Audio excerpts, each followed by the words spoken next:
Kevin, and more generally everybody, but Kevin, over the last 2 days, we've heard some of the largest enterprises in the world talk about collaboration with third parties and how it can be secured. And specifically when this is a completely borderless kind of environment, everybody's working from home, and that includes the contractors and third parties. What happens to the whole data discovery, protection, tracking paradigm in this new world, right? Where there is no boundary here. Yeah, a lot of it we've already hit on. I mean, it gets back to eliminate all the noise and just get down to identity, access, and data. Manage those things. Identity, I'm going to have a role versus a contractor versus an employee. That'll be identified there, which should dictate access, which should dictate data.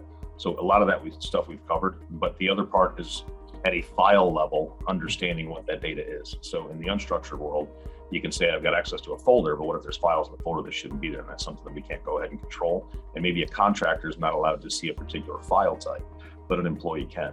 So what happens in our world, which lives in Discover It, that it's this classification, and it's actually context-rich classification. So it's not just top secret or confidential, but it's actually embedding the metadata in it that can say, this is where I found it. These are the types of elements that are in it. And then by policy, be able to say, if I'm a contractor, can I see it? No, but if I'm an employee, I can. So being able to put a granular level of visibility that other machines and other technology can read, so those files can be treated with a different level of granularity based on that identity and access paradigm. You've got to have intelligence inside the file, which is provided through accurate discovery and context-rich classification. And the last part of that leg is always making sure that you don't have 16 copies of something you only need one of. So back to minimization. So we hit on a lot of this stuff. And I think if you strip away all the noise, identity, access, and data, you get that right, then your concern about blurring lines gets a lot clearer in terms of what you're trying to solve.